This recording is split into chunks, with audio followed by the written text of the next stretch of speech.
Salve, salve, torcedor! Na área, saindo do forno com mais um boletim para o canal Detetives Vascaínos e, como não poderia deixar de ser, vamos repercutir aqui bastante a oficialização do retorno do cria Alex Teixeira ao Vasco. O clube finalmente anunciou ontem à noite a sua volta e sua contratação continua dando o que falar, repercutindo bastante em mídias, torcedores e no mercado da bola. Além disso, vou trazer dois especialistas, um do futebol chinês e outro do futebol turco, que vão comentar aqui como foi a passagem do Alex por esses centros. Tudo com detalhes minuciosos. De qualquer forma, o Cria está com muita vontade. Na próxima semana, uma apresentação de gala está marcada para São Januário diante da torcida vascaína.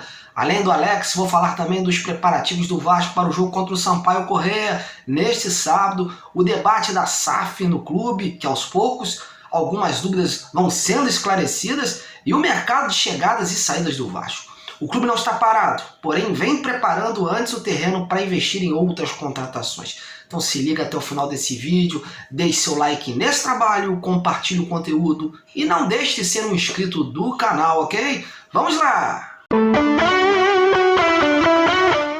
Bom, e depois de 12 anos fora de São Januário, oficialmente Alex Teixeira está de volta ao clube que o revelou para o futebol. A revelação foi feita inicialmente pelo presidente Jorge Salgado durante um debate da SAF ontem que ocorria na Vasco TV, atrapalhando inclusive o marketing do clube, que tinha engatilhado o anúncio para esta quinta-feira.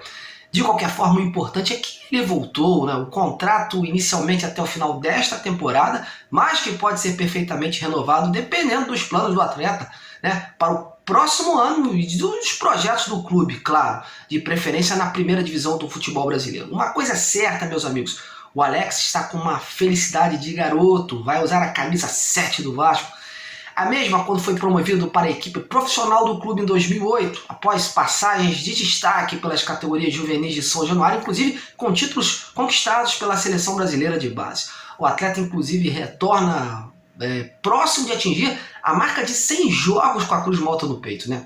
Através do site oficial do clube, ontem o Alex mandou seu primeiro recado para a torcida. É a realização de um sonho, não há sensação melhor que voltar para casa. Não vejo a hora de reencontrar o torcedor e fazer a minha primeira partida. O que posso garantir é que vou fazer o meu melhor para recolocar o Vasco no seu devido lugar, disse Alex Teixeira. Bom, as últimas informações dão conta de que o homem está com fome de bola, está com boa avaliação e por ter ficado nesse período mantendo e aprimorando a sua forma física, a tendência é que esse processo de recondicionamento físico não leve tanto tempo assim. De qualquer forma, qualquer tempo parado atrapalha a vida de um jogador. Lembrando que o Alex deve iniciar os treinos nessa semana, mas ainda não tem previsão de estreia. Por conta da janela de transferências, ele só pode jogar a partir do dia 18 de julho, quando for registrado. O Vasco inclusive está preparando uma grande festa para apresentar o Alex Teixeira à torcida, antes do jogo contra o Ituano, pela Série B na próxima terça em São Januário. Por conta disso, o clube solicitou a alteração do horário da partida e foi atendido prontamente pela CBF. Previsto para as 19 horas, o jogo será agora às 21h30. O clube vai abrir a venda de ingressos na manhã desta sexta-feira. A expectativa é que a procura seja grande e que a carga se esgote em poucas horas. Portanto, corre logo para garantir o seu lugar, hein, torcedor? Pois é, foram 12 anos atuando fora do Brasil, com passagens por Ucrânia, China e Turquia, e empolgação à parte. Sempre fica aquela dúvida de como foram os últimos anos do Alex Teixeira fora do futebol brasileiro. Pensando nisso, eu resolvi ir atrás de especialistas, ouvir os especialistas que cobrem o mercado asiático e europeu. Inicialmente vamos falar da passagem do Alex Teixeira no futebol chinês, onde ficou entre 2016 a 2020 e balançou as redes por lá 68 vezes em 142 partidas que disputou. No Jiangsu Suning, por exemplo, o jogador fez história, marcou o seu nome no clube ao levar a equipe a uma conquista inédita por lá. E quem eu convidei para falar sobre a passagem do Alex Teixeira pelo futebol chinês foi o jornalista e especialista em futebol asiático, o Leonardo Hartung. O Leonardo nos traz agora mais detalhes da performance do Alex Teixeira na China. Confira aí.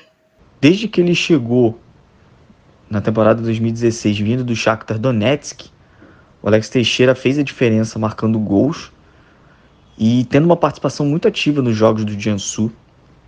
Definitivamente ele marcou o seu nome na história do clube. Afinal, ele marcou o gol do título chinês em 2020, na vitória por 2-1 sobre o Guangzhou Evergrande. O segundo gol é dele, o primeiro foi marcado pelo ítalo-brasileiro Éder. E que, curiosamente, seria o último gol do Jiangsu na história do campeonato chinês, até porque o clube foi extinto meses depois.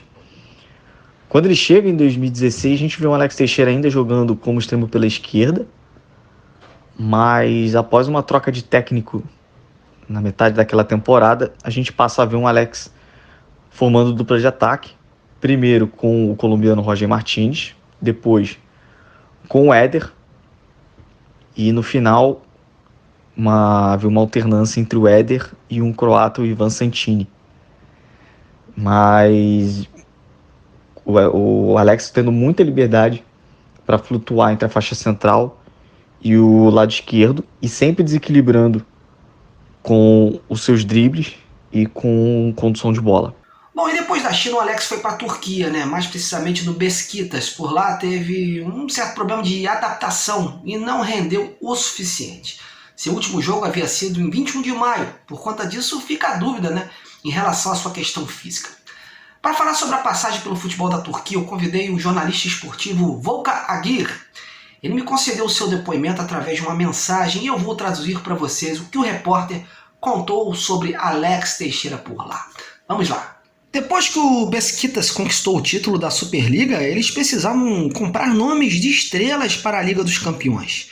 Para as diretorias dos clubes da Turquia, a idade do jogador nunca é importante. O importante é contratar um jogador que tenha boas habilidades. Alex Teixeira teve uma carreira muito boa no Shakhtar Donetsk. Ninguém pode negar. Suas 6 temporadas na Ucrânia foram muito boas. Mas ele jogou na Liga Chinesa por 4, 5 temporadas também. Se algum jogador atuar mais de um ano na China, seu desempenho cai diretamente. A diretoria e os torcedores do Beşiktaş nunca calcularam que suas condições físicas fossem ruins. Antes de sua assinatura nas redes sociais, foi criado um hype para contratá-lo. Os torcedores tuitaram sobre ele e até os jornalistas o elogiaram. O jogador brasileiro Souza também teve um grande papel durante a sua assinatura. Ele pressionava Alex todos os dias para vir para a Turquia. A diretoria sentiu uma pressão e o contratou. Mas o técnico era Sergen Yalçın naquela época. Ele não poderia encaixá-lo em suas táticas. Alex não estava em forma em seu primeiro jogo. Ele deixou o campo e não se machucou. Ele nunca mostrou seu melhor desempenho com o Beşiktaş. Ele apareceu em 31 jogos, em média de 53 minutos de jogo em cada um, e marcou 4 gols. Ele não conseguiu dar aos torcedores e ao time o que se esperava dele. Seu salário era alto. E o Beşiktaş não tem dinheiro hoje em dia. Ele teve que sair. Foi um bom sonho para os torcedores do Beşiktaş tê-lo, mas no fim, não há final feliz. Os torcedores do Beşiktaş devem e vão lembrar dele com o seu gol contra o Sporting Lisboa, que foi anulado porque estava impedido. O tempo em que perdeu por causa de lesões também foi desvantagem para ele. Bom, vamos falar rapidamente da SAF do Vasco. Ontem foi feita uma espécie de audiência pública na Vasco TV, entre os sócios, né, para apresentar a proposta da 777 e tirar eventuais dúvidas sobre o projeto da SAF. Participaram do evento o presidente Jorge Salgado, o vice-presidente Carlos Roberto Osório e o VP jurídico José Cândido Bulhões. Foram esclarecidas algumas dúvidas que permeavam tal processo. Uma delas de como seria feito o pagamento da dívida de 700 milhões de reais. Foi informado pelos dirigentes do clube que o endividamento será pago com os recursos da SAF Vasco da Gama. A 777 vai aportar dinheiro novo no futebol, os 700 milhões, e a dívida seria paga a longo prazo com recursos gerados pela SAF. Outra questão levantada foi em relação à possibilidade da 777 negociar os seus principais ativos a preço de banana para outros clubes da Europa que pertencem ao mesmo grupo. O vice-presidente Carlos Roberto Osório rechaçou essa possibilidade. Ele garantiu que qualquer negociação tem que ter preço de mercado e que isso está garantido em contrato. Foi informado também que a 777 arcará com os custos da Escola Vasco da Gama, que seguirá recebendo atletas da base do clube com a reforma da sede administrativa também em São Januário. Sobre o investimento em São Januário, no estádio, a ampliação está nos planos sim. Uma das possibilidades é discutir, junto com a SAF, essa reforma. A outra é ter a ajuda de um investidor externo. Veremos os próximos passos que serão dados visando a consolidação da SAF. A expectativa é que a votação final ocorra até o fim desse mês. Bom, vamos agora falar rapidinho sobre esse jogo de sábado diante do Sampaio Corrêa, meus amigos. Tem jogo, o Vasco segue treinando, a fim do técnico Maurício Souza solucionar algumas dúvidas que tem em mente. A primeira delas, saber qual goleiro vai substituir o Thiago Rodrigues, que vem sendo uma peça importante do Vasco nessa Série B. O House e o Alexander seguem travando uma disputa sadia e tudo está em aberto. Agora à noite o clube divulgou a lista de relacionados para essa partida e o Gabriel Dias e o Nenê, que estavam de fora, estão no grupo dessa viagem. O Gabriel ainda não está 100%, tanto que mantém um trabalho integrado junto ao DESP e por esse motivo é provável que o Léo Matos continue como titular. Já o Nenê está recuperado totalmente da lesão na panturrilha e fica a expectativa se o técnico Maurício Souza vai escalá-lo desde o início. Até porque o Palácios, seu eventual substituto, está fora. Segundo informou o clube, o atleta se queixou de dores no tendão e após um exame foi diagnosticado com uma tendinopatia leve. Como ainda sente dores no local, foi cortado da relação e preservado. Outro também que está de fora, Getúlio. O atacante sentiu uma dor na musculatura da coxa esquerda no treino de ontem. Fez um exame hoje para saber a gravidade da lesão, aguarda o resultado e por hora está de fora. Sobre outras dúvidas, as maiores estão concentradas no meio campo, com a ausência do Andrei, o Juninho e o Matheus Barbosa estão na disputa pela posição. Em relação ao ataque, para a vaga do Figueiredo, que também está suspenso pelo terceiro cartão amarelo, a tendência é do Eric ser mantido à frente com o Gabriel Peck e o Raniel. Enfim, o time amanhã segue para São Luís do Maranhão e até lá muitas dessas dúvidas serão dissipadas. Aguardemos.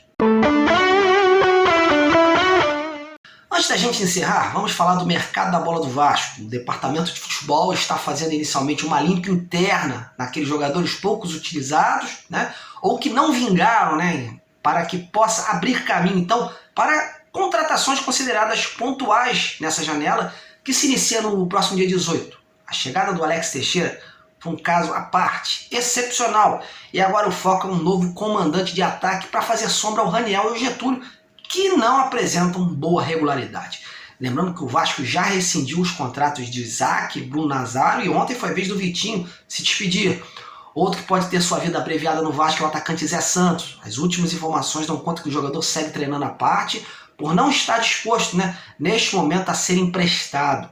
Isso abre um leque ainda maior para investimentos em atacantes. Alguns gringos, inclusive, já foram especulados. Teve o Mikael, ex-esporte, sondado. Mas as novidades devem se concentrar mesmo a partir da próxima semana com a abertura da janela. Bom, meus amigos, eu vou ficando por aqui. Espero que tenham gostado desse conteúdo. Foi feito com toda a responsabilidade possível e comprometimento. Continue prestando esse trabalho, deixando seu like aí, se inscrevendo, sendo um membro oficial, que isso vai ajudar pra caramba esse projeto. Um grande abraço a todos e até a próxima!